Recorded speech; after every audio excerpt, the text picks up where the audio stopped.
persistentes, parásitas, ajenas al propio paciente y que le generaban ansiedad intensa.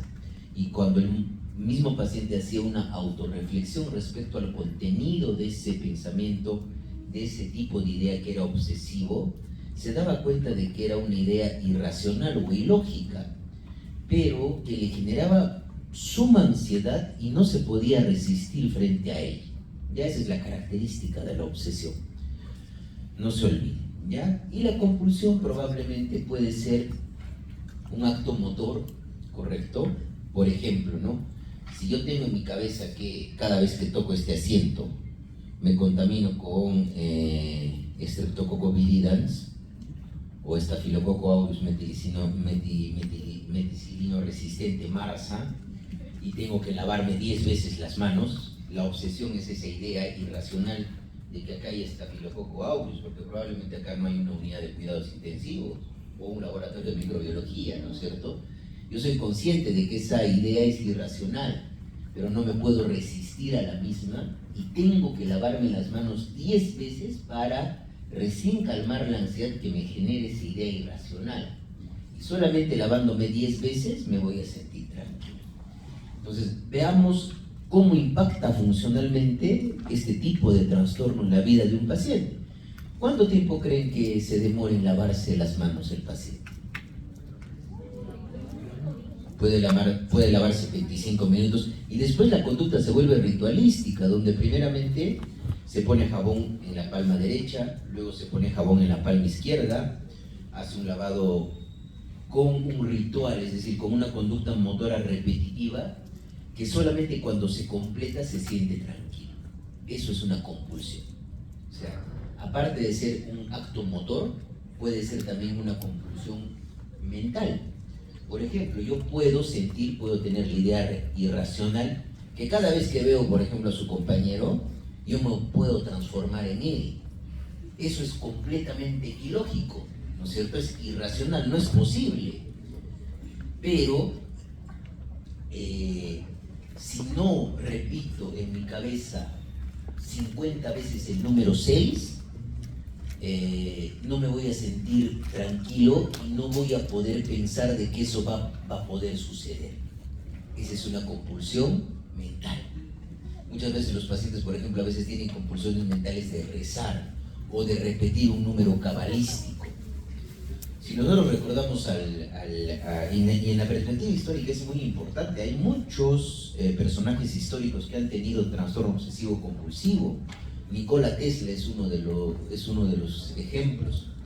Nikola Tesla, antes de comer, y esto lo describe en los libros de psicopatología, tenía que tener 12 servilletas y 3 tenedores, porque si no, no podía comer. ¿Bien? ¿Se dan cuenta cómo va, digamos, alterando la funcionalidad? ¿Cuánto tiempo creen que se demore en comer un paciente que piensa de esa manera? ¿Y alterará su funcionamiento? Si yo pienso, por ejemplo, que he dejado abierta la llave del gas y tengo que ir a comprobar de que está cerrada 10 veces y tengo que llegar al trabajo a las 8 de la mañana, ¿llegaré al trabajo a las 8 de la mañana? No. Entonces está alterando mi funcionamiento. Dense cuenta. ¿Sí? Entonces, eso como una manera de introducción. Siempre en la parte de la parte psiquiátrica es muy importante reconocer las cosas mediante ejemplos clínicos. Pues miren, un paciente manifestó durante la primera entrevista que sufrió un impulso irresistible de mirar constantemente hacia atrás por temor a que le pasara desapercibido algo importante. Estas ideas eran predominantes. El paciente podía pasar por alto una moneda en el suelo, podía haber pisado y dañado a un insecto, o este podía haber caído patas arriba y necesitar su ayuda. El paciente temía tocar cualquier cosa y siempre que tocaba un objeto tenía que convencerse que no lo había destruido. Acá está la idea obsesiva. La idea obsesiva que corresponde al dominio sintomatológico de duda patológica. Duda el paciente. Y acá, ¿qué tiene que ver esto fenomenológicamente? la compulsión de comprobación. No tenía ninguna profesión porque las graves compulsiones perturbaban cualquier actividad laboral. Sin embargo, tenía una pasión, la limpieza doméstica. Le gustaba visitar a sus vecinos y limpiar sus casas solo por diversión. Otro síntoma que describió fue la obsesión por la ropa.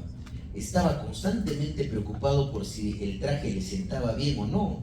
También manifestó que la sexualidad no desempeñaba una función importante en su vida. Tenía relaciones sexuales 2 o 3 veces al año y exclusivamente con mujeres por las que no tenía ningún interés personal. Posteriormente mencionó otro síntoma. Cuando era niño había sentido que su madre era repugnante y había tenido un terrible miedo a tocarla. No había ningún motivo real para dicha reacción, porque la madre había sido una persona agradable. En esta parte hay un poquito del componente psicodinámico que a veces, este ejemplo yo lo he tomado de Kaplan, ¿no? A veces Freud hablaba de impulsos reprimidos que se cristalizan en una obsesión, pero les vuelvo a repetir y esto quiero que aprendan. Freud no ha servido para nada para la psiquiatría, ¿correcto? Ha retrasado el desarrollo de la ciencia psiquiátrica, esa es la verdad, ¿sí? Y van a ver por qué. Porque hay un sustrato neurobiológico inmensamente hermosísimo en el TOC, ¿sí?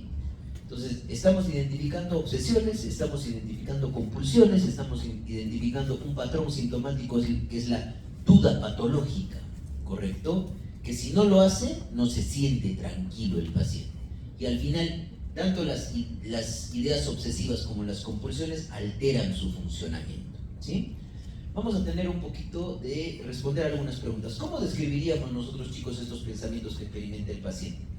¿Son verificables, son racionales desde el punto de vista de la realidad objetiva? ¿Son racionales o no son racionales? No, ¿no es cierto? ¿Realiza alguna conducta de comprobación por temor a una consecuencia adversa? ¿Está comprobando de que no haya pasado algo malo, de que no haya pisado algún insecto? ¿No es cierto? Si yo paso en la calle, por ejemplo, viniendo de donde tengo que venir a dictar clases y a cada momento pienso que he pisado a una cucaracha y volteo, voy a llegar acá a la clase a las 5:30, ¿no es cierto? ¿Cómo interfieren los síntomas anteriormente relatados en su funcionamiento? ¿Ha podido conseguir un trabajo nuestro paciente? No. ¿Y cómo vivencia el paciente tanto los pensamientos como las conductas que realiza? ¿Está de acuerdo o en desacuerdo con las mismas? ¿Cómo las vivencia? ¿Le generan ansiedad? ¿Lo perturban? ¿Sí o no? Ya, y acá justamente traigo a colación algo muy importante. Una paciente con anorexia nerviosa, las ideas sobrevaloradas respecto a su peso y su forma corporal, ¿cómo las vivencia? ¿Egodistónicamente o egosintónicamente? Egosintónicamente. Y el paciente con TOC vivencia las obsesiones egodistónicamente. Recuerden por favor eso. Esa es la gran diferencia, ¿sí? Ya. Entonces vamos a hablar un poquito de la perspectiva histórica, que es siempre muy importante conocer esto, ¿no? La obsesión, chicos, como término, es un término que aparece en el lenguaje psiquiátrico ya a finales del siglo XIX, en los años 1800. Antes de esto, se describía a sujetos con la tendencia a la duda o al escrúpulo, ¿ya? Es decir, tener escrúpulos. Tener escrúpulos es tener dudas, ¿correcto? Con tendencia al escrúpulo. Y acá justamente aparece Duguet, que habla, pues miren, esto en el año más o menos 1719, si no me equivoco, publica este libro que es el Tratado de los Escrúpulos, ¿sí? Donde describe individuos con escrúpulos religiosos, y es uno de los patrones, chicos, de los dominios sintomáticos del TOC, donde el paciente puede pensar que está blasfemando contra Dios, o que puede decir cosas que van en contra de su religión, ¿ya?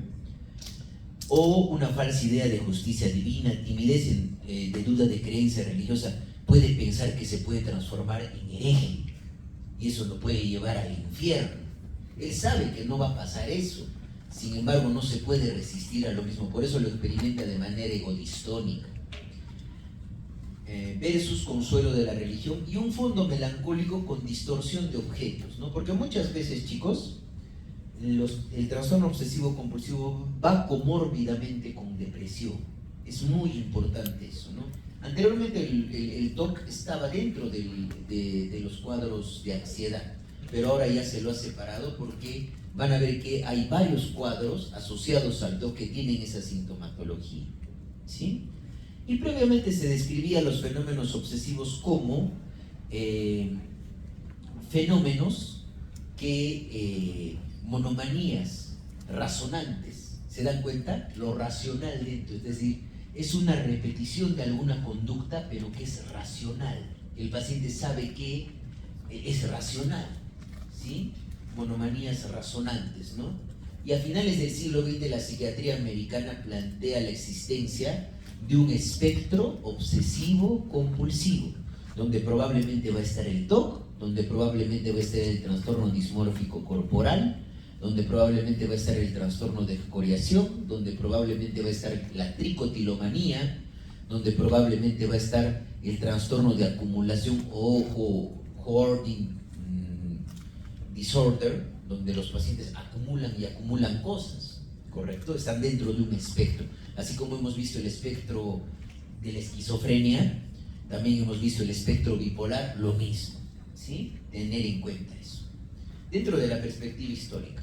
Entonces, vamos a tener el polo obsesivo caracterizado por sobreestimación del riesgo, es decir, el paciente sobreestima algo que pueda pasar y sobre esa sobreestimación del riesgo evita un daño probablemente imaginario, lo que sucedía con nuestro paciente. Sobreestima que haya podido hacer daño y evita un daño imaginario. ¿Qué haciendo? Comprobando que no lo ha hecho, ¿ya? En el polo obsesivo. Y en el polo impulsivo hay una subestimación del daño con búsqueda del riesgo. Por eso hablamos de un espectro obsesivo compulsivo. Incluso hablamos, cuando vimos adicciones, del espectro o de la transformación desde un circuito de impulsividad a un circuito de compulsividad, ¿no es cierto? Y en el polo impulsivo hay una subestimación del daño con búsqueda del riesgo, ¿ya? Entonces, para poder hablar de un trastorno obsesivo compulsivo tiene que haber ideas obsesivas, repetición y la impulsividad de determinadas conductas. El paciente se siente impulsado por hacer una determinada conducta, ¿correcto? Por ejemplo, por comprobar. No se puede resistir a hacerlo, ¿ya? Y acá tenemos, miren, las clasificaciones de lo que vamos a desarrollar. Entonces, trastorno del obsesivo compulsivo y relacionados. Tenemos el trastorno obsesivo compulsivo. Los que están en naranja son los que están incluidos en DSM-5 y en CIE-11. Trastorno obsesivo compulsivo, el trastorno dismórfico corporal, el trastorno de acumulación, la tricotilomanía o el trastorno por arrancarse el pelo y el trastorno por escoriación. Y dentro del espectro que considera CIE-11 está la hipocondriasis, que nosotros vamos a tratar en los trastornos somatomorfos, que es una preocupación excesiva por tener una enfermedad física. El síndrome de referencia olfatoria. Yo en todo mi tiempo como psiquiatra he visto un paciente con este síndrome de referencia olfatoria, donde el paciente siente que despide un olor que hacia las demás personas la ahuyenta de él mismo, ya sea una halitosis o ya sea un olor de repente de origen axilar o de origen genital, ¿correcto? Pero el paciente tiene esa idea y probablemente tiene la compulsión de lavarse a cada momento, ¿ya? Y el síndrome de Gilles de la Tourette, ¿correcto? Que está caracterizado por la presencia de tics y coprolalia, accesos de palabras soeces, y tiene mucho que ver con un trastorno neurológico, ¿ya? Con alteración de los ganglios basales, ¿ya? El síndrome de Gilles de la Tourette, ¿correcto? Hay, con predominio de ideas obsesivoides, vamos a hablar del aspecto físico, el peso, la enfermedad, hipocondría, dismorfofobia. También podríamos hablar de ciertas ideas con contenido obsesivoide que no llegan a ser una obsesión en los trastornos de conducta alimentaria, la anorexia nerviosa y la bulimia nerviosa, ¿sí? Predominio de tendencia impulsiva, por eso estamos hablando de un espectro, trastorno por uso de sustancias, las parafilias, el trastorno de inestabilidad emocional de la personalidad de tipo límite, el trastorno de personalidad antisocial, donde hay bastante impulsividad en ambos trastornos, y el predominio de conductas repetitivas. Acá tenemos el trastorno los trastornos del espectro autista, el síndrome de Gilles de la Tourette y las coreas, la corea de Huntington, por ejemplo, donde hay predominio de conductas repetitivas. Por eso hablamos, chicos, de un espectro, pero lo que vamos a estudiar es lo que está en naranja, ¿correcto? Por supuesto, sentando bases en la parte neurobiológica, ¿sí? Entonces vamos a definir qué es una obsesión. Ya se los he explicado. Una obsesión vienen a ser ideas, pensamientos, imágenes o impulsos que aparecen de forma involuntaria. El paciente los experimenta de manera intrusa o parásita, ¿correcto? Son recurrentes y el paciente los reconoce como propios, pero irracionales, ¿correcto? Que no son posibles. Y el paciente, ¿cómo los vive, no? Como absurdos, inapropiados, exagerados o contrarios a su personalidad. Y esta vivencia la experimentamos desde el punto de vista de tipo ego-distónico, ¿ya? ¿Y qué son las compulsiones? Son actos motores o mentales, lo que yo les decía. Una compulsión no simplemente es la comprobación, un acto motor, sino puede haber una compulsión mental. Paso por debajo de una escalera y tengo que retroceder 5 veces para que mi papá no se muera. Y yo he visto pacientes que tienen esas compulsiones, chicos, ¿sí? Y a pesar de reconocerlos como absurdos o innecesarios, el objetivo es disminuir la ansiedad o tensión generada por las obsesiones en la compulsión, ya sea la compulsión mental o la compulsión motora. ¿Qué objetivo tiene? El objetivo es disminuir la ansiedad generada por la obsesión, ¿correcto? Y al final, ¿qué van a generar las obsesiones o las compulsiones? Deterioro en el funcionamiento porque generan ansiedad y ocupan mucho tiempo, ¿sí? Y vivenciados, justamente como les digo acá, ¿no? De manera egodistónica. El paciente lucha contra ellos o se resiste a esas ideas. ¿Ya? Eso es algo muy importante hasta ahí. Acá vemos, por ejemplo, los síntomas obsesivos compulsivos en adultos. Eso es tomado de Kaplan del año 2022. Vean, ¿no? Las obsesiones, las que predominan más que todo son obsesiones múltiples, ¿no? Porque en el curso de la enfermedad de un paciente con trastorno obsesivo compulsivo, las obsesiones pueden variar, ¿no? Pero hay dimensiones sintomáticas. La que predomina más son las obsesiones de contaminación, duda patológica, obsesiones somáticas, necesidad de simetría, obsesiones agresivas, sexuales, ¿correcto? Y dentro de las compulsiones predomina más que todo, ¿cuál? La comprobación. Luego el lavado, recuento, necesidad de preguntar o confesar. Hay pacientes, por ejemplo, que pueden pensar que han cometido un crimen tan atroz que van a la comisaría y se entregan, a pesar de que no lo han hecho. Y solamente calma su ansiedad cuando van a la comisaría y se han entregado, ¿ya? Y acaparamiento, comparaciones múltiples y evolución de la enfermedad, ¿no? Puede variar de manera continua, que es como se presenta con mayor frecuencia, con deterioro el 10%, episódico el 2%, y con no presente el 71% y presente el 29%. Entonces la compulsión puede presentarse a manera de acto motor, objetivo identificable. Se puede transformar también en un ritual obsesivo, por ejemplo, ¿no? Pasar 3 veces debajo de la puerta, ¿no es cierto? O se puede transformar en un ritual mental, subjetivo y no identificable. Contar dentro de la cabecita tantas veces o rezar dentro de la cabeza, ¿sí? Entonces ya estamos entendiendo que el núcleo sintomatológico son obsesiones o compulsiones y el deterioro en el funcionamiento, ¿sí? Entonces acá hablamos de los patrones sintomáticos y esto es algo muy importante que yo les pregunto en el examen, ¿ya? Recuerden por favor eso. Hay 4 patrones sintomáticos en el TOC. Contaminación, limpieza. ¿Cuál es la idea obsesiva? Que me he contaminado. Es el más frecuente. ¿La obsesión cuál es? La contaminación. ¿Y cuál es la compulsión? El lavado o la evitación. Hay pacientes, por ejemplo, recuerdo mucho que los pacientes evitaban tocar la tierra porque sentían que se podían contaminar con oxiuros. Yo recuerdo eso muy bien en un paciente cuando era residente. contaminación, limpieza. Duda patológica, comprobación. Es lo clásico que el paciente siente, digamos, una experiencia de incompletud, de que algo ha quedado en el aire, y que como hay esa duda patológica, por eso es patológica, tiende a comprobar. Es el segundo patrón sintomático más frecuente.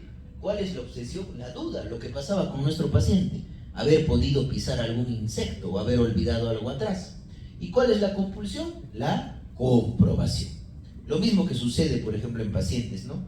Que al momento de salir de su casa tienen que cerrar 7 veces la chapa para asegurarse de que no pase nada mal, ¿ya? El otro patrón sintomático son los pensamientos intrusivos prohibidos, que es el tercer patrón más frecuente, donde las obsesiones son contenidos o pensamientos sexuales. Yo he visto chicos pacientes que tenían esa idea obsesiva de que se podían tener orientación homosexual, y eso los perturbaba tanto que tenían que comprobar muchas veces. Ay, chicos, eso así, no, así se ría, de verdad, yo he visto. ¿Ya? Y también las obsesiones pueden ser, digamos, de contenido agresivo. Y el último, el cuarto más frecuente, es el patrón de simetría-orden, donde justamente si uno va a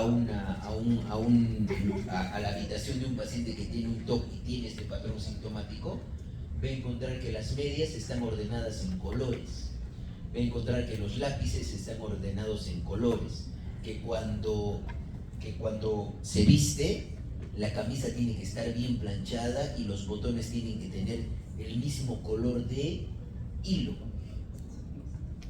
por ejemplo, ¿no? ¿Y cuánto tiempo creen que se demora en ordenar el paciente eso? ¿Se dan cuenta? Entonces, la obsesión es la necesidad de simetría o precisión, y la compulsión, ¿cuál va a ser?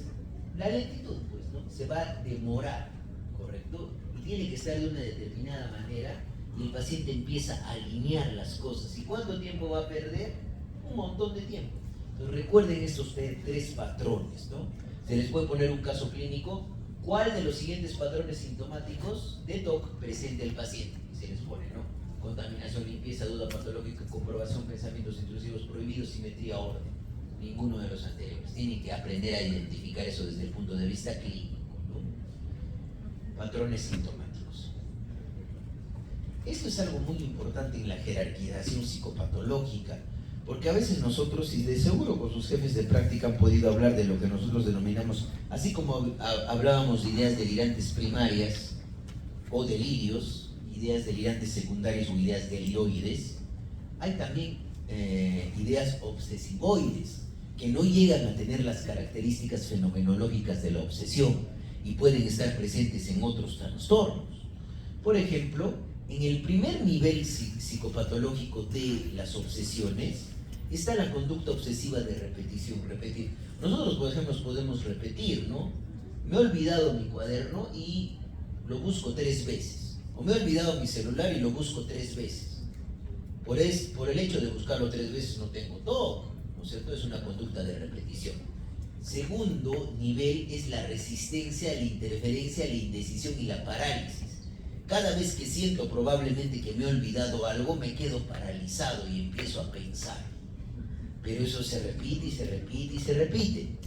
Y finalmente, ya cuando hablamos de obsesiones y compulsiones y representaciones obsesivas en el tercer nivel, ya se desarrollan la obsesión fenomenológicamente como tal y la compulsión fenomenológicamente como tal, ¿correcto? Y esto va a depender de la experiencia subjetiva. ¿Cuándo va a ser más perturbable? Cuando aparecen compulsiones y representaciones obsesivas. Acá, por ejemplo, en el primer nivel tenemos los tics, las impulsiones, las fobias, las rumiaciones. ¿Un paciente con rumiación depresiva tiene TOC? No, son ideas obsesivoides, ¿no es cierto?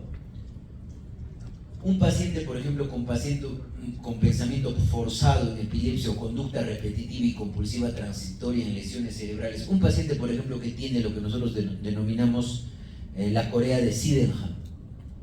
A ver, ¿quién me dice por qué se producía la corea de Sydenham? Eso es medicina clínica. vaya a decir, alguien ha dicho por acá fiebre reumática. Muy bien. ¿Quién produce la fiebre reumática? ¿Ya? ¿De qué grupo? Beta hemolítico. Y se van a dar cuenta que justamente, ¿cuál es tu nombre? Ya, justamente lo que dice Diego, vamos a ver que hay un grupo de trastornos que se denominan pandas, no porque no sean un oso panda, ya, sino que tienen unas siglas que se presentan en niños y que presentan sintomatología obsesivoide, desde el punto de vista de alteraciones inmunológicas y mimetismo molecular entre algunos receptores de ese estreptococo con algunos antígenos de los ganglios basales. ¿Ya? Por eso les digo que, y ahora recién les comento, ¿no?, que el TOC probablemente es el trastorno neuropsiquiátrico por excelencia. Por excelencia. Por eso responde muy bien al tratamiento farmacológico. ¿Ya? Y al final, en el tercer nivel, con la experiencia subjetiva más perturbadora, el TOC propiamente dicho. ¿Sí? Entonces acá hablamos pues de un espectro obsesivo compulsivo. No sé, van a recordar pues esto, ¿no?, que se los he presentado también en adicciones, ¿no?, el circuito de la compulsividad y de la inhibición de la respuesta, que tiene que ver con el córtex órbito frontal y el cuerpo estriado dorsal, que normalmente este córtex órbito frontal de manera reverberante bloquea las conductas repetitivas. Entonces va a haber una alteración en este circuito órbito frontal, sí, y va a haber una alteración en el circuito córtico estriado tálamo cortical. Esa es la alteración neurobiológica. Se van a acordar por sus siglas que ahorita les voy a poner. Ya es el circuito córtico estriado tálamo cortical. Y hay pues trastornos asociados al espectro obsesivo compulsivo, como el trastorno obsesivo compulsivo, el trastorno dismórfico corporal, la tricotilomanía, el trastorno por excoriación, la acumulación, la compra compulsiva, la hipocondriasis o la somatización. Y acá tenemos un gráfico sumamente resumido respecto a lo que pasa en el TOC. Posteriormente tengo gráficos más complejitos, pero que vamos a tratar de especificar las cosas que nos importan para el médico general, ¿sí?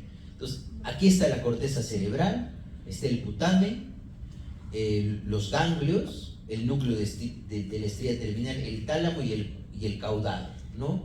Y acá tenemos vías glutamatérgicas y vías GABAérgicas. Y en general es un circuito córtico estriado, porque está el núcleo de estría terminales, tálamo cortical, que está alterado en el TOC. Y esto ya lo recuerdan, ¿no es cierto?, que se los presenté en adicciones, el circuito de la compulsividad. Y lo que les decía acá, miren, acá está la corteza orbitofrontal, ¿o no? Sí. Y acá justamente está el córtex orbitofrontal. Cuando el córtex orbitofrontal ya no puede regular el circuito, el estriado dorsal, se empiezan a producir conductas compulsivas, ¿correcto? Y acá justamente está el trastorno del espectro autista, el síndrome de Gilles de la Tourette, el trastorno dismórfico corporal, el trastorno de escoriación, la tricotilomanía, el trastorno obsesivo compulsivo, la somatización, la hipocondriasis, la compra compulsiva y los cuadros que tienen que ver con adicciones, ¿no?, el juego patológico, las parafilias, la hipersexualidad. Entonces recuerden eso, hay una alteración en el circuito córtico estriado tálamo cortical. Ahora vamos a hablar de la epidemiología, ¿no? En general, chicos, muchas veces los pacientes con TOC sienten que la experiencia que ellos experimentan, por parecer muy irracional, ¿correcto?, o muy probablemente mágica, no consultan y tienen vergüenza de sus síntomas. Y por eso llegan muy tarde a la consulta y van muchas veces a otros especialistas, ¿correcto? Por tal motivo, los indicadores epidemiológicos muchas veces son subestimados. En general, a nivel mundial, se tiene más o menos entre 0.5 a 5.5, que es un comportamiento epidemiológico más del doble que se presenta en la esquizofrenia, ¿correcto? Y la prevalencia de vida en el TOC en niños y adolescentes es de 0.25 a 4%.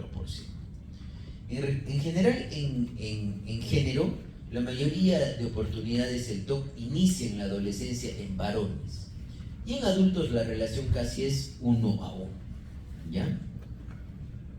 Y la edad de inicio es 20 a 25 años. Sin embargo, hay formas de inicio en la infancia y en la adolescencia, ¿no? Que tienen que ver mucho a veces con el desarrollo de lo que yo les voy a explicar en un momento de los pandas, ¿ya? Y dos terceras partes de los pacientes inician su enfermedad antes de los 25 años. Recuerden, por favor, eso dentro de la epidemiología. Acá tenemos, por ejemplo, esto es los datos de la National Comorbidity Survey Replication entre el 2001 y el 2003. Y dense cuenta, ¿no? El porcentaje de los pacientes con trastorno obsesivo compulsivo, con la prevalencia del año pasado, predomina a nivel de sexo en mujeres, en esa muestra en Estados Unidos. ¿Y entre qué edades hemos dicho? Antes de los 25 años se presenta con más frecuencia.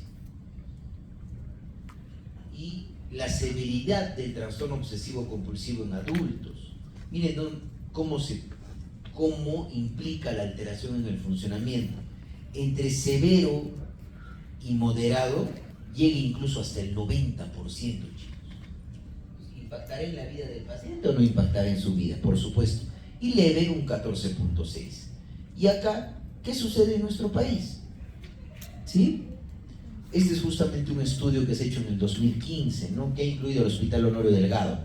Este es un estudio del Instituto Nacional Honorio Delgado y de Honorio Delgado, y vean trastorno obsesivo compulsivo. Total 0.3. Hemos dicho que entre varones y mujeres la relación es la misma, 0.303. ¿Sí? ¿Y qué sucede en Arequipa? Acá tenemos datos de Arequipa. Miren cómo está el TOC, 0.5%.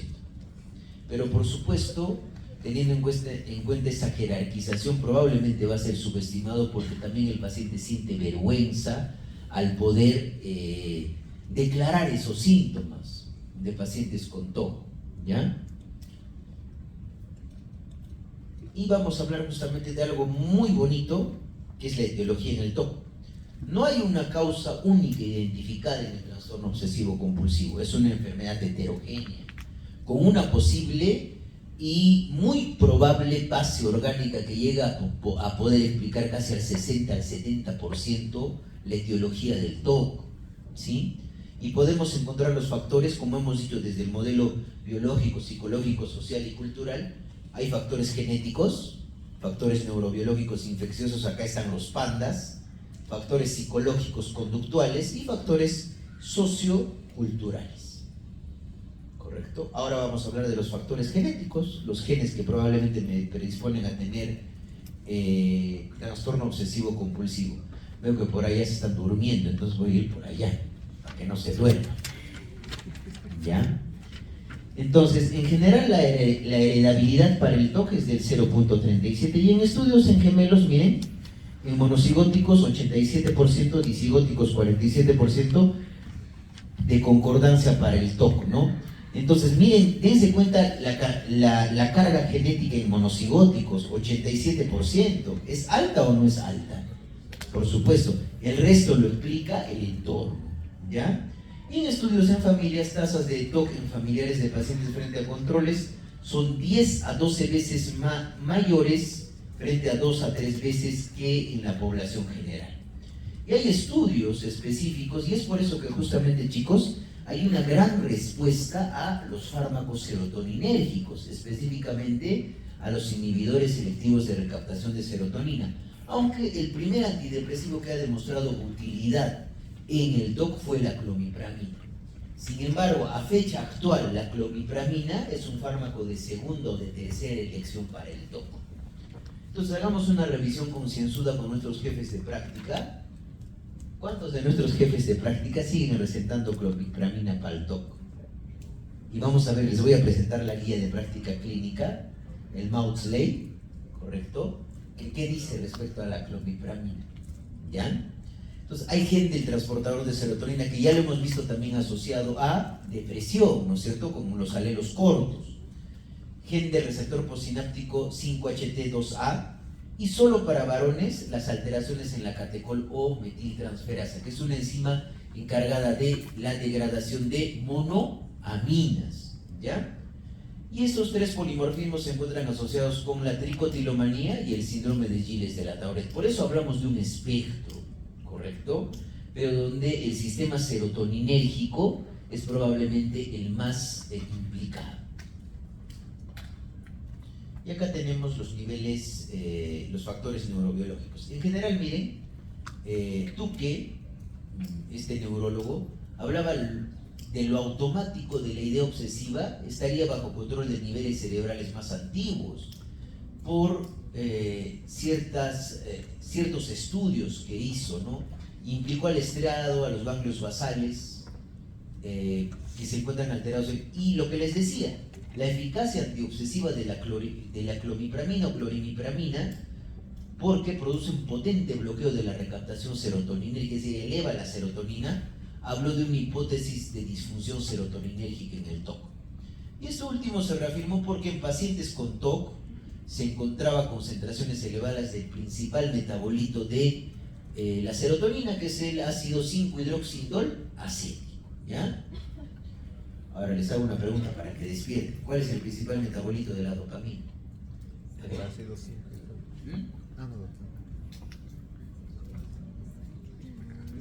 HBA es ácido 5-homo-vanílico. Ya no se van a olvidar de eso. Sobre esta base y los estudios y la introducción de los CIRS, ya que estos fármacos se obtienen mejoría clínica en los pacientes con TOC, que no se consigue con otros antidepresivos con este mecanismo de acción. Por eso se basaba, digamos, en esa idea de que solamente la serotonina participaba, pero vamos a ver que no. Entonces, el circuito, y acá vamos a hablar de dos circuitos, chicos, ¿no?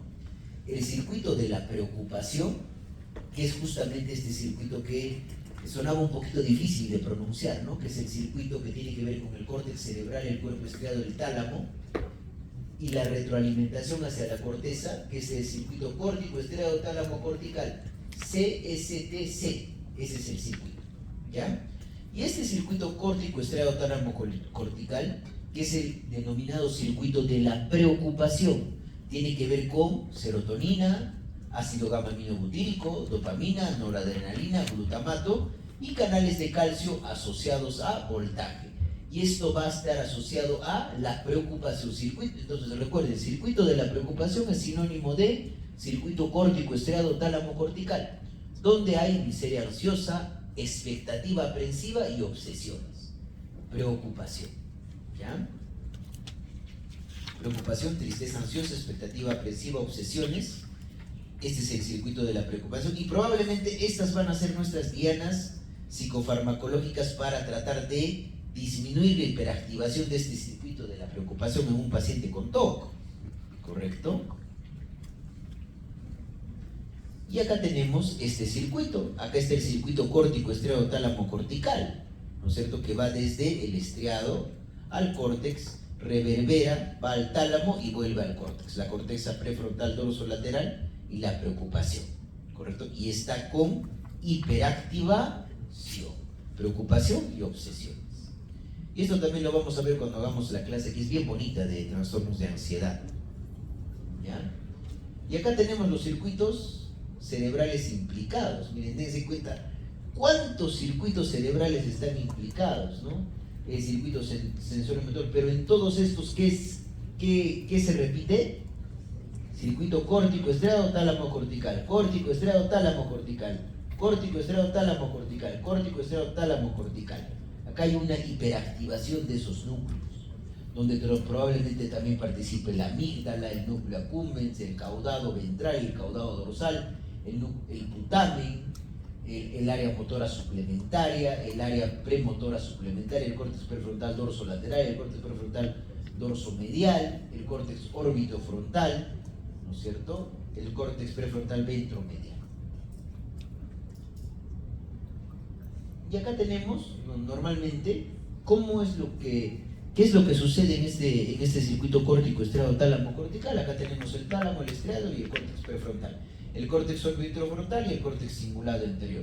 Normalmente en estas regiones corticales las neuronas permiten la regulación de neuronas asociadas con paravalbúmina y que se pueda regular las respuestas relacionadas con el estriado en condiciones normales.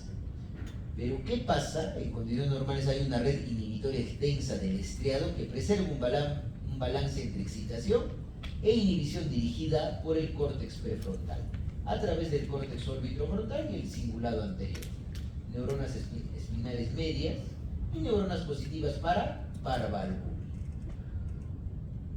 Pero ¿qué pasa en el TOC? Miren, dense cuenta. Acá se pierde, miren, se pierde, en el TOC existe un desbalance asociado entre la excitación de la región estratial debido a la pérdida de estas interneuronas de parvalbúmina que inhiben estas neuronas, ¿correcto? Y de esa manera estas neuronas espinales medias hacen que ya no pueda controlar el córtex prefrontal del estriado y se empiezan a producir las conductas compulsivas. ¿Sí? ¿Se dan cuenta? Todo tiene explicación. Yo siempre a mis alumnos, ahí están mis dos alumnas de práctica, también está Alejandro, ¿sí? Siempre yo les digo, chicos, en medicina todo tiene explicación, nada es pseudociencia, ¿sí? En esta era nada es pseudociencia, ¿correcto? Y miren, vamos a ver las neuroimágenes en el TOC, resonancia magnética funcional, pacientes controles, el córtex prefrontal ventromedial y el paciente con trastorno obsesivo compulsivo y la ínsula anterior. Miren, dense cuenta, acá tenemos parámetros. Esto es una resonancia por resonancia magnética funcional donde hay mayor cantidad de errores en pacientes con menor cantidad de errores en pacientes con TOC porque tienden a sobreestimar el daño, ¿correcto? Y lo mismo sucede con la ínsula anterior. ¿Sí? Entonces se evidencia una hiperactividad ¿en qué? En el cingulado anterior y una hipoactividad en el córtex prefrontal ventromedial, porque hemos dicho, ¿no es cierto?, que el córtex prefrontal ya no puede controlar las respuestas compulsivas lideradas por el estriado dorsal, ¿correcto? Y eso se regula regulando la transmisión serotoninérgica, ¿correcto? Y acá tenemos la multitud de circuitos cerebrales implicados. Esto es justamente de un review de Nature, ¿no es cierto? Es un review de Nature del año 2019, que justamente el año pasado yo le pasé a la doctora para que lo lean los alumnos. Sin embargo, los alumnos del semestre pasado se quejaron porque era un review muy pesado. Eran 19 hojas en inglés. Se quejaron de que era mucho, por eso ahora les ponemos casos clínicos en español. Cuando en realidad un médico tiene que estar acostumbrándose poco a poco a leer estas cosas, ¿no es cierto? O me equivoco, chicos, ¿no es cierto? Entonces, miren, dense cuenta, causa-consecuencia. La causa es la alteración en la transmisión serotoninérgica, GABAérgica, dopaminérgica, glutamatérgica del circuito de la preocupación centrado en el circuito córtico estriado tálamo cortical. ¿Y cuál va a ser la consecuencia? De que se liberen estos núcleos, ¿no? El putamen, el caudado ventral, el dorsal y el núcleo accumbens, y empieza a haber ansiedad de manera incierta y dirigida hacia ciertos comportamientos y la compulsividad. Esto a manera de resumen, ¿correcto? Y vean las implicancias neurobiológicas. Y justamente acá está lo que les describía, ese mimetismo molecular que existe entre el estreptococo beta hemolítico del grupo A, ¿correcto?, y el desarrollo de sintomatología obsesivo-compulsiva en niños y adolescentes. Es por eso que de repente alguno de mis alumnos que está acá, en algún paciente con TOC, yo le pedí, ¿cuál es la prueba que nosotros solicitamos para ver si un paciente tiene anticuerpos contra estreptococo, antiestreptolicina? Es por eso que un paciente con TOC es muy importante solicitar ASO, antiestreptolicina, especialmente si es niño o adolescente, ¿correcto? Entonces, se produce un mimetismo molecular con una susceptibilidad específicamente en este antígeno, ¿no?, D817, que se expresa en los ganglios basales, es decir, se comparte, es decir, es como el propio cuerpo de manera autoinmunitaria ataque esos ganglios basales. Y al atacarlos, genera cierta destrucción y comparte con este Streptococcus beta hemolítico del grupo A y se desarrolla justamente estos denominados pandas, del inglés, ¿no es cierto? Pediatric Autoimmune Disorders Associated with Streptococcal Infection, pandas. Ese es el término.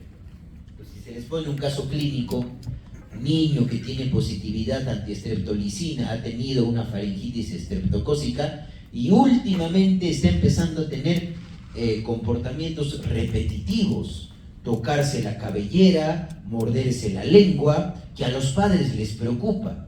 Probablemente el diagnóstico es pandas, pues va a ser, ¿no es cierto? No le van a poner trastorno de déficit de atención por hiperactividad, ¿no es cierto? Ni tampoco trastorno de ansiedad generalizada, ¿sí? Y lo anterior se corroboró al encontrar que la seropositividad para anticuerpos contra los gánglios basales de este antígeno es 5 veces más frecuente en individuos con TOC. Entonces, ¿hay un sustrato neurobiológico? Por supuesto que lo existe. Y esto también se ve, chicos, en lo que nosotros denominamos la marcha de San Vito y la corea de Sydenham. La corea de Sydenham son movimientos repetitivos, ¿no es cierto? Y los factores psicológicos y conductuales, bueno, que me disculpe mi amigo Freud, pero no lo vamos a tomar en cuenta, ¿sí? Esto es simplemente porque él pensaba de que había impulsos de regresión de odio hacia uno mismo y eso se cristalizaba en obsesiones que no tienen ningún sentido, ¿correcto? Pero en patrones cognitivo-conductuales hay un componente cognitivo, ya que se interpreta de manera catastrófica un peligro de daño inminente sobre esa idea obsesiva, que eso va a acarrear ansiedad. Y el componente conductual es un intento de prevenir el daño, y que se desarrolla mediante estas conductas neutralizadores que son las compulsiones, evitación, búsqueda de reaseguramiento y compulsiones. Y es por eso que el TOC tiene un tipo de tratamiento, una terapia cognitivo-conductual específica para el TOC, que eso también es pregunta de examen, que es la terapia de exposición y prevención de la respuesta, asociada a tratamiento farmacológico, con todo lo que les he explicado a priori. ¿Cuál sería el tratamiento de elección para el TOC? Inhibidores de la recaptación de serotonina, no clomipramina. Yo los puedo engañar y ponerles ahí clomipramina, y ustedes me van a marcar clomipramina, cuando el fármaco de primera línea dentro de todos los CID es la fluoxetina, y lo vamos a ver ahorita en un cuadrito. Yo creo que hasta ahí está quedando bien claro, ¿no es cierto?, lo que es TOC, está quedando bien claro, ¿ya? Y los factores socioculturales. La religión, pues chicos, influye en las obsesiones y compulsiones. ¿Por qué creen que hay pacientes que pueden blasfemar contra Dios, que se pueden transformar en herejes? Es pues el componente sociocultural en el TOC. Rituales compulsivos entre musulmanes, preocupaciones obsesivas de limpieza o purificación entre hindúes. Y la cultura aporta al paciente con TOC contenidos para sus obsesiones, ¿no? Sobrevaloración de pensamientos intrusivos y supersticiones para sus actos compulsivos. Y acá tenemos un modelo integrativo de todo lo que hemos hecho hasta ahorita. Entonces va a haber factores ambientales, eventos perinatales, estrés, trauma, neuroinflamación, sobre factores genéticos. Esto netamente, chicos, es un modelo de diátesis-estrés. Va a haber gatillates y la vulnerabilidad genética, que va a alterar la neurotransmisión a nivel serotoninérgica en primer lugar, glutamatérgica y dopaminérgica. Y va a alterar ¿qué circuito? El circuito de la preocupación, el circuito córtico estriado, tálamo cortical. Y va a hablar de las dimensiones que ya hemos hablado del TOC, las dimensiones de simetría, contaminación, acumulación, pensamientos tabú o contaminación. Y acá hablamos de la clasificación, chicos. Miren, vamos a tener el TOC, ¿correcto? Vamos a tener el trastorno dismórfico corporal para el DSM-5, el trastorno de acumulación, la tricotilomanía, el trastorno de coreación, el trastorno obsesivo y compulsivo y relacionados, inducidos por sustancias y medicamentos. Y acá es muy importante, chicos, que hay un antipsicótico que incrementa sintomatología obsesiva. Y ese antipsicótico es el que se utiliza para tratar la esquizofrenia resistente al tratamiento. ¿Cuál es ese antipsicótico? Clozapina. Muy bien. Entonces hay pacientes y también hay colegas que empiezan a dar clozapina y piensan que el paciente tiene todo y le empiezan a meter fluoxetina, cuando en realidad no saben que la clozapina, por ciertas acciones a nivel de receptores, incrementa la sintomatología obsesiva, y eso está bien descrito en la literatura. Y lo que vamos a describir, ¿no? TOC y estos trastornos.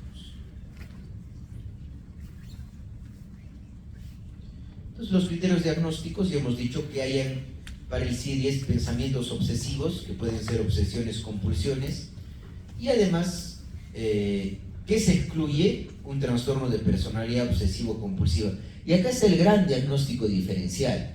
En el trastorno de personalidad obsesivo-compulsivo, chicos, hay una tendencia al perfeccionismo, ¿correcto? A la lentitud para hacer las cosas y a tratar de hacer las cosas con parámetros específicos. Y cuando un paciente se rige mucho a las normas y a las reglas, y para poder llegar a un objetivo C, siempre sí o sí tiene que pasar por el A y por el B, no puede haber un salto. Y el paciente con un trastorno de personalidad obsesivo-compulsiva es muy racionalizador y intelectualiza las cosas, hasta intelectualiza el amor. No tiene esa capacidad de expresar emociones, intelectualiza el amor y tiene tendencia a la tacañería, ¿correcto? Un paciente con TOC, es decir, con un trastorno de personalidad obsesivo-compulsivo donde se busca la perfección. Es clásicamente el ejemplo, es el empleado del mes, ¿no? Que puede trabajar hasta las 4 de la mañana sin importarle lo que le diga su esposa o sus hijos, ¿sí? O se dedica exclusivamente al trabajo. Y es muy, muy, muy respetuoso de las normas y de las reglas y de la moral, ¿correcto? Ese es un trastorno de personalidad obsesivo-compulsivo, no es un TOC, ¿ya? A diferencia, ¿ya? Porque la personalidad es un patrón repetitivo de una experiencia de pensamiento, afecto, control de impulsos y relaciones interpersonales. En el TOC hay obsesiones o hay compulsiones, ¿ya? Recuerden eso. Esa es la gran diferencia. Y acá sí es importante recordar esto, ¿no? Porque el DSM-5, hay algunos pacientes, chicos, que algunos hablan de este término esquizotoc, ya, es decir, que se comparta, así como había, ¿no es cierto?, trastorno esquizoafectivo, se habla también de un esquizotoc, ¿no? Es decir, que el paciente ya no sienta que esas ideas no son racionales, sino llega a tener una creencia hasta delirante respecto a las obsesiones. Por eso justamente DSM-5 habla de la introspección respecto a la idea, ¿no? Con ausencia de introspección, con creencias delirantes, fuerte convicción de que las creencias relacionadas con las acciones son verdaderas. Pero eso netamente es ya para el manejo del especialista, chicos, ¿no? Vamos con un ejemplo 2. La señora K fue remitida a evaluación psiquiátrica por su médico de familia.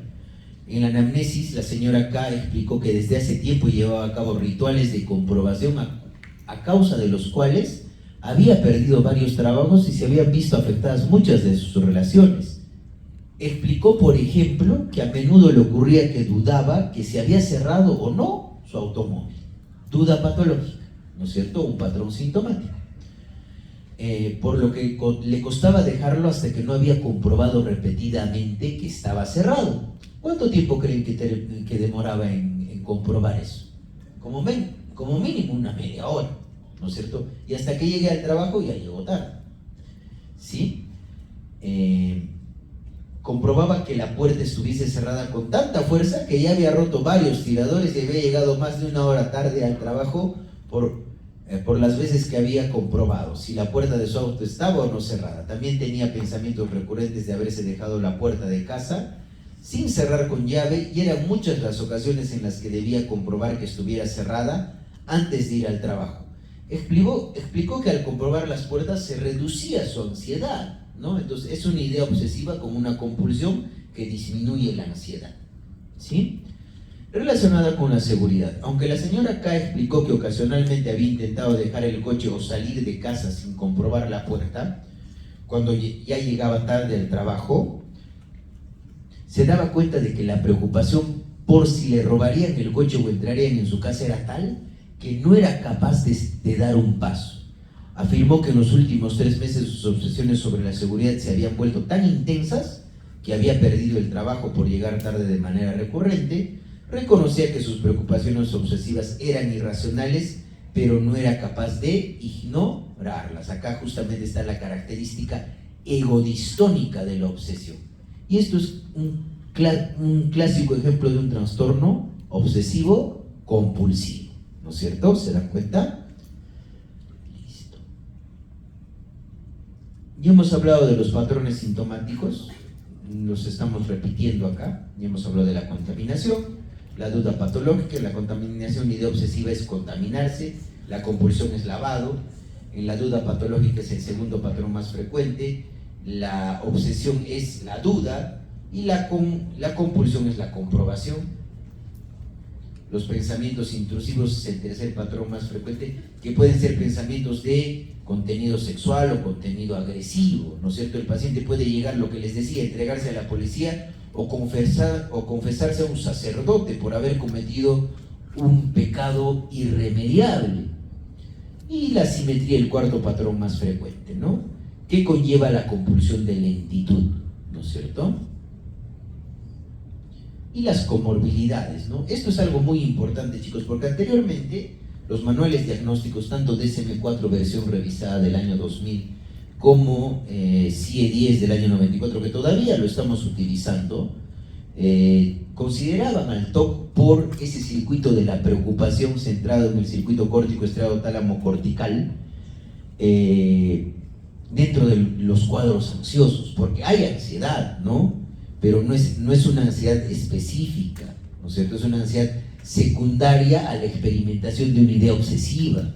No es como un trastorno de ansiedad generalizada, un trastorno de pánico, una fobia social, ¿correcto? Entonces, al menos 30% de los pacientes cumplen criterios con depresión mayor, y esta es la patología más común que existe, ya, es decir, la comorbilidad con depresión mayor, ¿correcto? Y al menos 40% de los pacientes tienen otro trastorno de ansiedad. El National Comorbidity Survey del año 2003 habla que el 90% de los pacientes con TOC a lo largo de su vida sufren también de otro trastorno psiquiátrico. El más frecuente probablemente el de ansiedad, ¿correcto? 64% un trastorno afectivo, 60% un trastorno de control y 37% un trastorno por uso de sustancias. Y esto era lo que les decía, el esquizotoc. 1 de cada 7 pacientes con esquizofrenia también padece TOC, y 30% de esquizofrénicos presentan síntomas. No tienen trastorno obsesivo compulsivo, tienen síntomas. Y se acuerdan que yo les describí un triángulo como un iceberg de sintomatología, ¿no es cierto? ¿Dónde estaba el primer eslabón, el segundo eslabón y dónde era lo que era el TOC realmente? ¿Correcto? Con los datos disponibles, el TOC podría ser un factor de riesgo para esquizofrenia. Y la tasa de esquizofrenia se multiplica por 7 si el paciente previamente padecía TOC y por 4 si alguno de sus padres tiene TOC, ¿no? Es decir, no es una entidad bien descrita. Si bien es cierto, hay algunos fármacos que incrementan los síntomas obsesivos, por ejemplo, clozapina, para tener en cuenta, ¿ya? No se olviden de eso. Por supuesto, yo no les voy a poner una pregunta esquizotoc, ¿no?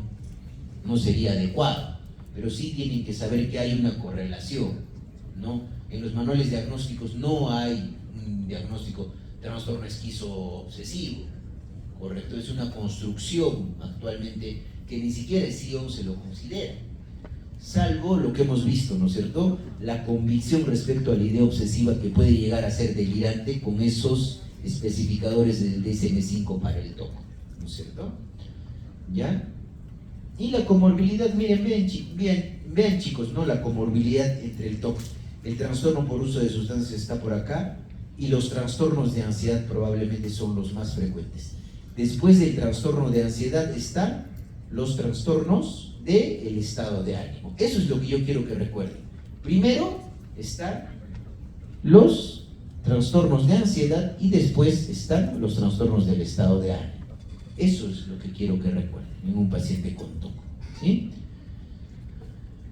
Y el TOC en entornos no psiquiátricos, no siempre un paciente con TOC va a ir primero al psiquiatra. ¿Por qué? Porque hemos dicho que los síntomas a veces son vergonzantes para el paciente. ¿Qué creen que a un médico, si viene un paciente y a ustedes les dice como médico de atención primaria, doctora, pienso que cada vez que a usted la veo, me puedo transformar en usted? Ustedes van a decir, este paciente tiene esquizofrenia, ¿no es cierto? ¿O no? A ver, lo primero probablemente, pero no, pues ustedes tienen una capacitación en psiquiatría y van a preguntarle, ¿desde cuándo siente eso? Se resiste a esa idea, pero ¿usted cree que es posible eso? No, doctora, no, esto puede ser un TOC, lo derivo al Centro de Salud Mental Comunitario. Y por ese paciente ya están haciendo mucho, chicos, ¿sí? Con solamente tener un concepto básico en eso, ¿sí? Y miren, dense cuenta, chicos, ¿no? Muchas veces el paciente al médico general acude, un paciente con TOC, simplemente por ansiedad y depresión. Al dermatólogo porque como tiene una compulsión por lavado excesivo, ¿qué va a hacer? Va a hacer pues dermatitis por contacto, ¿no es cierto? Eczema, tricotilomanía. A los cirujanos plásticos, aspectos respecto a la apariencia, que está el Body Dysmorphic Disorder, el trastorno dismórfico corporal, donde el paciente siente que tiene una deformación específicamente asociada a la región facial. Y este paciente se somete a una cirugía, a otra cirugía, a otra cirugía, pero sigue sintiendo que su cara está deforme, ¿correcto? Al oncólogo porque puede tener miedo al cáncer, al urólogo porque puede tener miedo a tener VIH después de tener un contacto sexual y no se calma hasta... Yo recuerdo mucho un paciente, chicos, que había tenido un encuentro sexual con una trabajadora sexual, había utilizado protección, pero sentía que al abrazar a su hijita, a pesar de tener las pruebas negativas, le estaba transmitiendo el TOC al besarla o al abrazarla. Pero no se podía resistir a esa idea. Y para poderla abrazar, utilizaba una manta entre él y su niña. Le dimos fluvoxamina y mejoró mucho este paciente.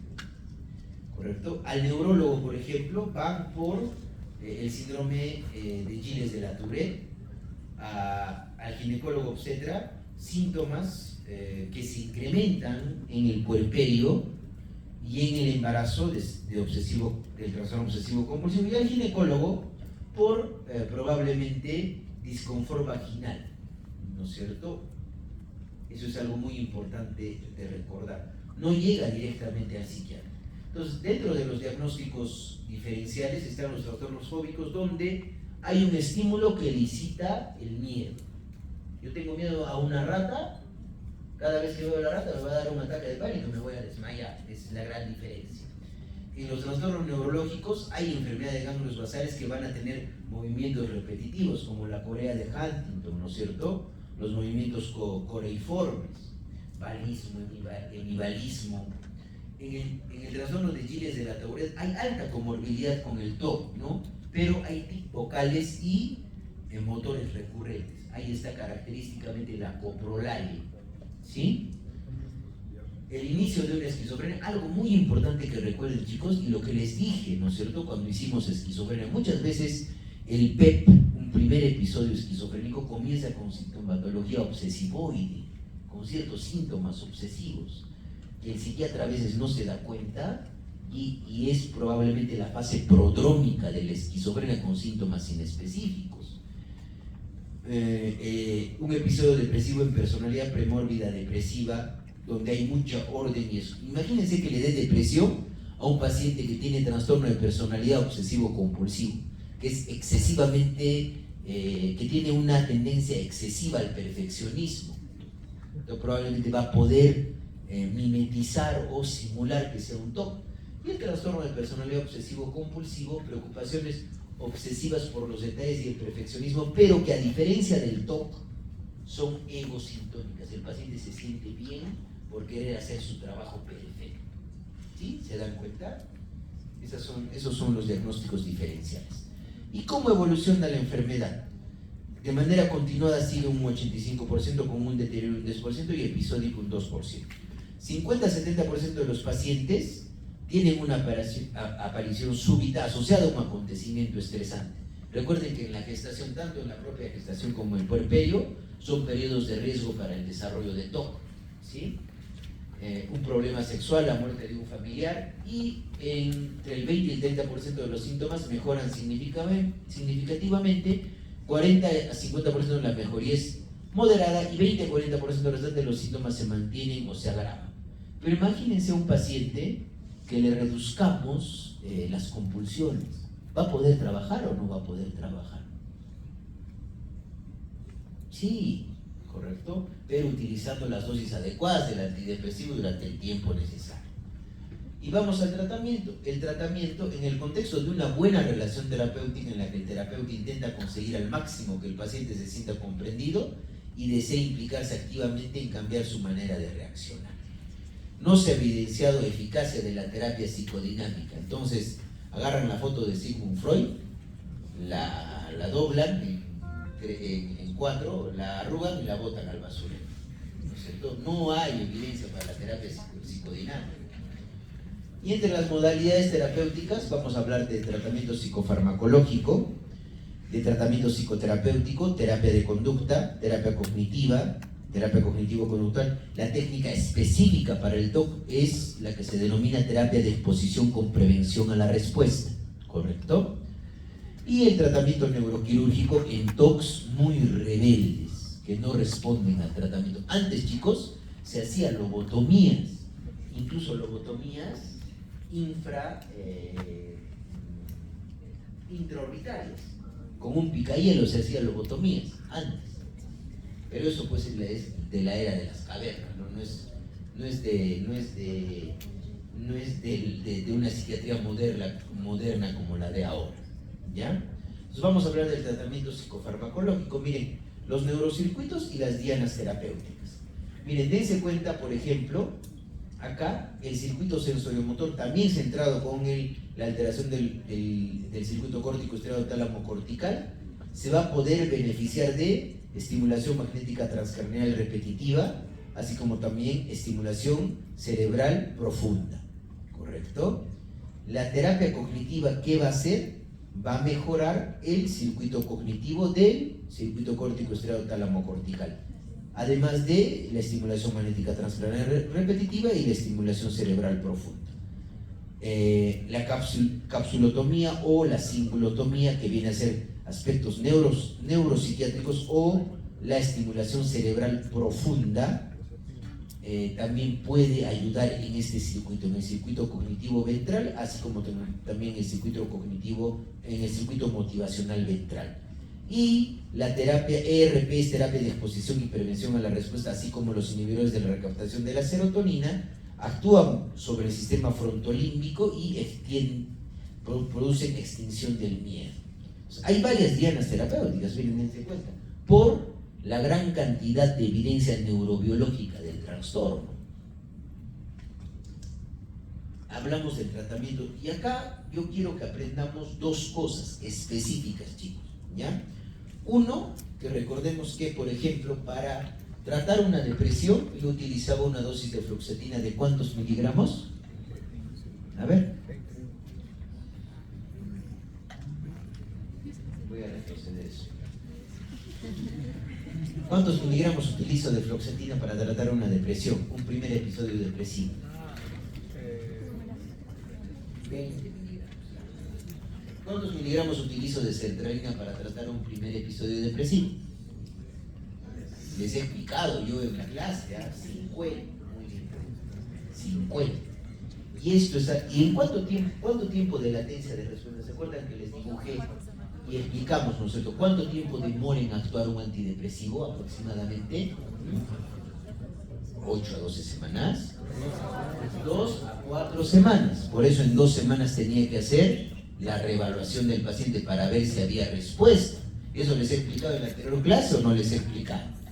Sí. Entonces acá hay 2 puntos ahí. La latencia del inicio de la acción de los IRS, y recién podemos hablar de ausencia de respuesta a las 10 o 12 semanas. Y la dosis adecuada para un TOC es más o menos el doble o el triple de la dosis antidepresiva. Es decir, eso es lo que quiero que recuerden. Si yo para la depresión mayor, para un episodio depresivo, utilizaba 20 miligramos de fluoxetina, ¿cuánto tendría que utilizar para el TOC? Como mínimo.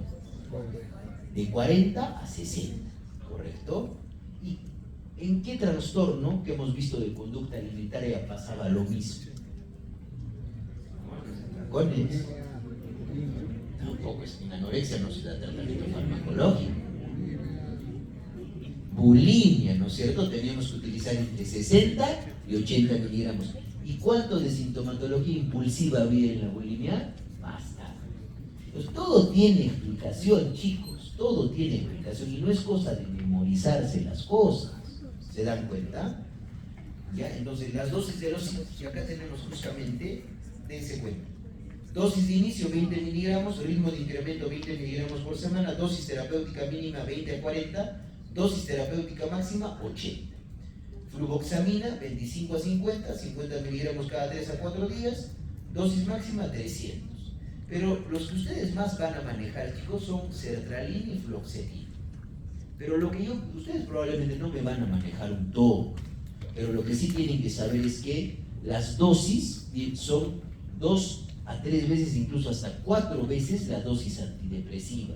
Y el tiempo para hablar, el tiempo de latencia de respuesta son 10 a 12 semanas. Correcto, eso es lo que yo quiero que recuerden, ¿ya? A diferencia de la depresión.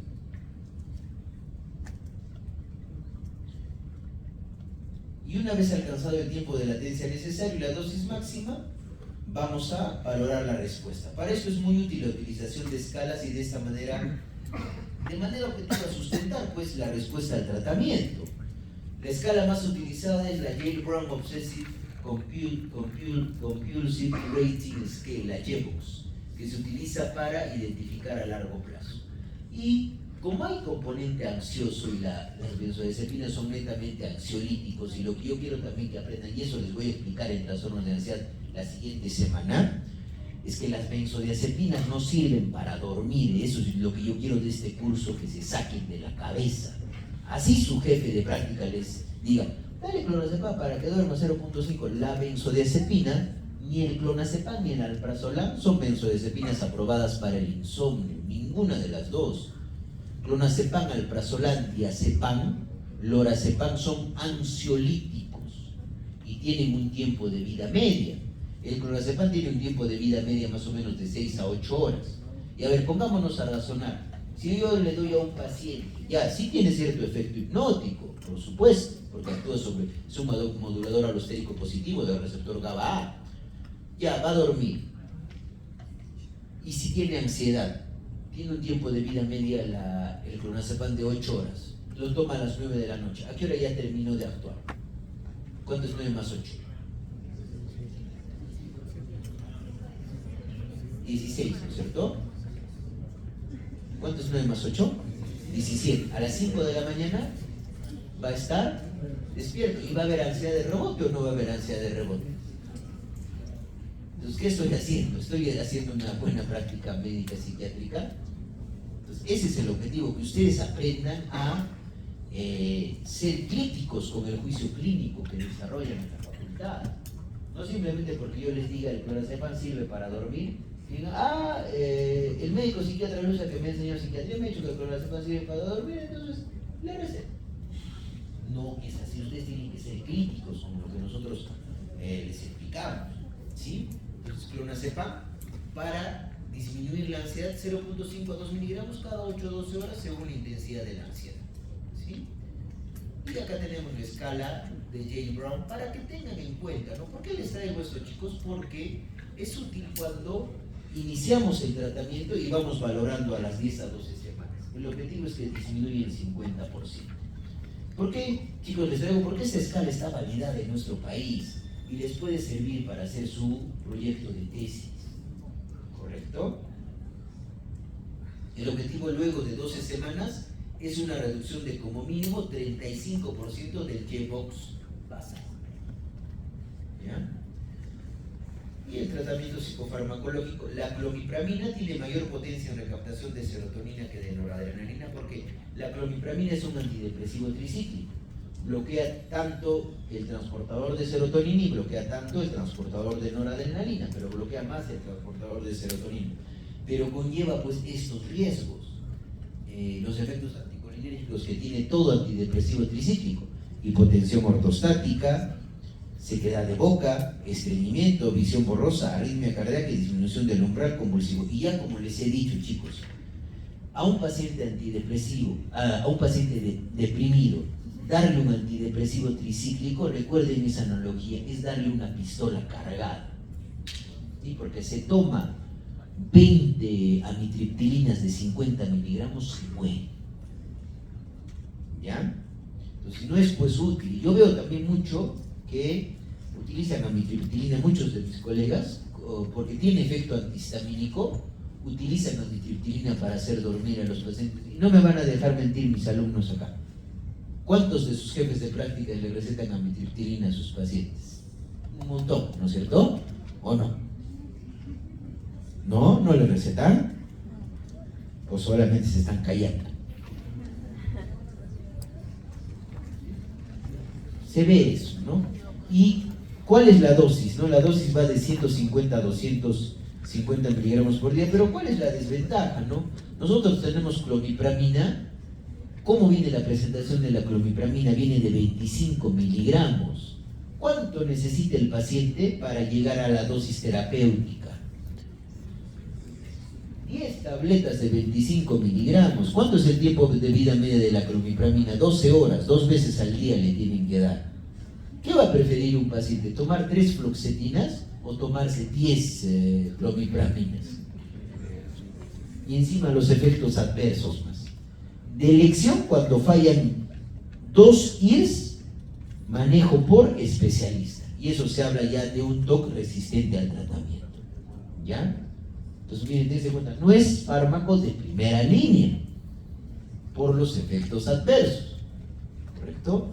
Y antes de poder hablar de fármacos de primera línea, tenemos que hablar de potenciación. La potenciación se ha demostrado mayor utilidad con risperidona de 2 a 4 miligramos por día y alipiprazol de 5 a 10 miligramos por día. Yo he tenido muy buena experiencia, chicos, en tratar TOCs con sertralina 200 miligramos y con 15 miligramos de alipiprazol, y el paciente está muy, pero muy bien. Yo creo que algunos de mis alumnos de prácticas, creo que hemos visto un paciente, o no llegamos a verlos, creo que fue con el otro grupo, con el grupo de José Luis. Vimos un paciente, chicos, que pensaba que le podía pasar algo malo a sus papás. No vimos. Tenía un paciente que respondió muy bien al aripiprazol. Y el tratamiento psicoterapéutico, acá tenemos, ¿no? Trastorno actual, temor, idea obsesiva, ritual, condicionamiento positivo, alivio pasajero, porque disminuye la ansiedad, y otra vez el ciclo. ¿Y cómo corregirlo? Temor, exposición, prevención a la respuesta no hacer, y de ahí repetir y repetir y repetir. Y el tratamiento psicoterapéutico, terapia cognitivo-conductual, y lo mejor, chicos, las tasas de mejor remisión están asociadas a combinación de tratamiento psicofarmacológico durante el tiempo necesario a la dosis mínima efectiva y con terapia de exposición y prevención a la respuesta, ¿sí? Eso es lo más importante. Y acá tenemos un algoritmo. Ya este justamente es un algoritmo netamente para que nos demos cuenta. Miren, ¿cuál es el primer fármaco de elección? Miren, CBT, es decir, Cognitive Behavioral Therapy, y inhibidor selectivo de recaptación de serotonina. Ese es el tratamiento de primera línea. ¿Dónde está la clomipramina? A ver, la vamos a buscar. ¿Dónde está? Acá. Primero elijo un segundo IS antes de elegir clomipramina. Incluso prefiero potenciar el IS antes de elegir clomipramina. Entonces, esto sirve para hacer una reflexión autocrítica de lo que primeramente nosotros como psiquiatras estamos haciendo y de lo que les estamos enseñando a los futuros médicos. Eso más que todo, chicos. ¿Sí? y los trastornos relacionados. Acá tenemos trastornos como el trastorno dismórfico corporal, y sí nos va a alcanzar el tiempo justamente para terminar. Trastorno de acumulación, la tricotilomanía, trastorno de escoriación. Sí considera esos trastornos dentro de otras categorías diagnósticas y no dentro del espectro obsesivo compulsivo, aunque sí tienen muchas características de compulsión. Un paciente con trastorno dismórfico corporal está constantemente, por ejemplo acá, viéndose en el celular si tiene algún defecto, en alguna superficie reflejada. Y al final, ¿qué hace eso en el trastorno dismórfico corporal? Hace que se someta a cirugías y no queda bien, no queda bien, no queda bien y no queda bien. Puede haber un defecto mínimo, pero el paciente lo exagera y siente que las demás personas se están fijando en ese su defecto. ¿Ya? En el trastorno de acumulación, ustedes han visto en las series de National Geographic o en Discovery Channel, creo que da, acumuladores compulsivos, ¿no es cierto? Donde, ¿qué pasa? Acumulan tantas cosas que al final tienen riesgo de que se caiga todo eso, los aplaste y se muera. Y el paciente no tiene ese miedo a desprenderse de algo porque en algún momento lo puede necesitar. ¿Correcto? No confundirlo con el coleccionismo, ¿no? Otra cosa es ser coleccionista. Porque el coleccionista, ¿qué hace? Ordena su colección de lo que le agrada, ¿no es cierto? En cambio, el acumulador no se puede desprender de cosas porque piensa que en algún momento lo puede necesitar. Puede tener wateres rotos en su habitación, animales muertos en su habitación. ¿Sí? ¿Se dan cuenta? La tricotilomanía, hay un impulso, chicos, en la tricotilomanía de jalarse el pelo, que hasta el final hace que tengamos áreas de alopecia. Y en el trastorno de escoriación hay una tendencia, un impulso a querer rascarse la piel y solamente calma ese impulso o la ansiedad después de hacerse la escoriación. ¿Sí? Entonces, hay casitos clínicos para cada uno de estos y miren, dense cuenta la prevalencia entre el TOC y los otros trastornos y la comorbilidad. Eso es lo que yo quiero que vean. Trastorno dismórfico corporal comórbido con TOC, 30-35%. Con trastorno de acumulación, 8-35%. Con tricotilomanía, 13%. Y con trastorno de escoriación, 16%. Acá tenemos un ejemplo. La señora R notaba que era fea y que notaba que los demás se reían de ella por su fealdad. En realidad la señorita era una chica atractiva. Primera vez se preocupó por su aspecto, tenía 13 años cuando se obsesionó con sus defectos faciales. Su nariz era demasiado chata y sus ojos estaban demasiado separados. Hasta ese momento la señorita R era confiada, una buena estudiante, una persona activa socialmente. Sin embargo, su fijación en su rostro la llevó a retraerse socialmente y empezó a tener dificultades para concentrarse en el colegio, lo que a su vez tuvo un efecto negativo en sus notas. Y después, para obtener el examen de desarrollo estudió en un instituto, dada su preocupación empezó a pellizcarse con frecuencia las manchas y pelos del rostro. Se observaba a menudo en los espejos y otras superficies en las que se veía reflejada una cuchara, las ventanas. Se daba cuenta de que pensaba en sus defectos casi todo el día. A pesar de los comentarios tranquilizadores por parte de sus familiares y otras personas, la señorita R no podía convencerse de que en su aspecto no había nada malo. Este es un trastorno dismórfico corporal. Se conoce históricamente como dismorfofobia. Hay una preocupación por algún defecto en el aspecto físico.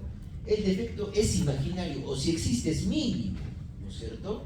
El paciente tiene sentimientos de inadecuación y puede llegar a soluciones extremas: maquillaje, ejercicio, dieta, pelucas, o taparse con un velo, ¿correcto? Dismorfofobia. Y acá tenemos los criterios diagnósticos, ¿no? La preocupación por la apariencia física, que es lo más importante. Acá tenemos un ejemplo 4. La señora T, soltera, no puede tirar las cosas. Explica que la casa de esta paciente está extremadamente desordenada de cosas y nada, pero siempre intentaba ayudarla a organizar su hijo, ¿no? Ella se inquietaba y adoptaba una conducta desafiante. Confirmó los síntomas explicados por sí y afirmó que esto le ocurría desde siempre, pero que nunca lo había considerado un problema. En los últimos 5 años este desorden ha hecho que sea permanente en la casa de la paciente T. Había aumentado de tal manera que cada vez era más difícil desplazarse en ella. Mantenía la cocina y el baño relativamente ordenados, pero el resto de la casa estaba lleno de cajas y bolsas llenas de papeles, revistas, ropa, regalos, objetos diversos. La sala era la zona más afectada. Su hijo confesó que ya no se sentía capaz de visitar a su madre porque era difícil moverse en la casa y había pocos sitios donde sentarse cómodamente. Esto lo reconocía la señora T y había sido una de las principales causas de su depresión. Le gustaba pasar el rato con la familia y los amigos, sobre todo los días de fiesta, pero hacía años que no tenía invitados porque sentía que su casa ya no era adecuada para la compañía. Había llevado a cabo algún intento de limpiar la casa, pero era incapaz de deshacerse de la mayor parte de las cosas. Esto es lo característico, lo que les decía, chicos. ¿Sí? Miren. Puede que las necesite más adelante. No se puede desprender de esos objetos. Y este es el trastorno por acumulación. Adquiere cosas de poco o ningún valor y provoca un desorden excesivo. Habitualmente es impulsado por un temor obsesivo a perder objetos importantes. Hay creencias irracionales sobre la importancia de las posesiones y hay apego emocional extremo a las posesiones. Y suele iniciarse en la adolescencia y persiste a lo largo de la vida. Y acá tenemos los criterios del trastorno por acumulación. Y acá tenemos un trastorno de tricotilomanía, donde, miren chicos, es una paciente de 27 años que comienza a los 11 años y continuamente tiene esa manía de arrancarse el pelo, hasta dejar zonas calvas pequeñas pero visibles. Entonces, normalmente para que los demás no se den cuenta, como la mujer la mayoría de veces tiene pelo largo, tapa pues esas partes, ¿no? Y escondía estratégicamente, obtuvo buenas notas, la costumbre era constante, tenía lugar cada día y a menudo sin que se diera cuenta. Podía estar leyendo un estudio de la universidad y al final se encontraba con que la mano buscaba un cabello para arrancarlo. Enseguida veía que había varios cabellos sobre el libro o en su regazo, lo que indicaba que había estado arrancándose cabellos durante un rato. Siempre que intentaba dejar de hacerlo se ponía más nerviosa y ansiosa hasta que reanudaba la actividad, a la que dedicaba entre 10 minutos y 1 hora cada vez. Va a tener impacto en el funcionamiento. Y una de las complicaciones, chicos, de la tricotilomanía son los besoares. O sea, ¿han visto ustedes en cirugía qué es un besoar? Cuando uno come, se come el pelo y provoca una obstrucción intestinal. Ya eso es un besoar. Y el trastorno por tricotilomanía es netamente crónico. Hay una tensión que aumenta antes del acto de arrancarse el pelo y solamente calma después de arrancarse el pelo. Puede ir a cabello, puede ir a vello a nivel de distribución corporal o incluso a vello público, ¿correcto? Se alivia o se obtiene gratificación tras efectuar. El inicio del cuadro está asociado a eventos vitales estresantes y sintomatología depresiva. Acá tenemos los criterios para la tricotilomanía. Y el ejemplo 6, chicos, es justamente una paciente que tiene un trastorno del corazón, donde hay un impulso por quererse rascar la piel y solamente calma esa gran tensión por rascarse la piel una vez que lo ha hecho, ¿sí? Y clásicamente, ¿qué pasa? Como lo van a ver, se caracteriza por el rascado compulsivo y repetitivo, predomina más que todo en mujeres que en hombres. Y desde la perspectiva, bueno, esto no sirve. La piel del rostro es la más afectada con frecuencia, ¿ya? Porque ¿quién va a entender que hay una ira reprimida hacia una figura de autoridad y por eso yo me rasco? ¿Tiene algún sentido racional? No puede.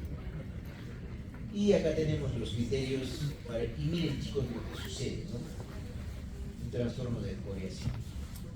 Ahora, el tratamiento, chicos, no hay un tratamiento específico para este tipo de trastornos. Sin embargo, el fármaco que ha demostrado mayor utilidad, y sí, por supuesto, es utilizado off-label, fuera de ficha, es la fluoxetina, porque también pues el Prozac lanzado en 1978 tiene más tiempo en el mercado y menos efectos adversos, ¿ya? Idealmente el tratamiento psicofarmacológico se le debe agregar psicoterapia de corte cognitivo-conductual. ¿Sí? Y con eso, chicos, hemos podido justamente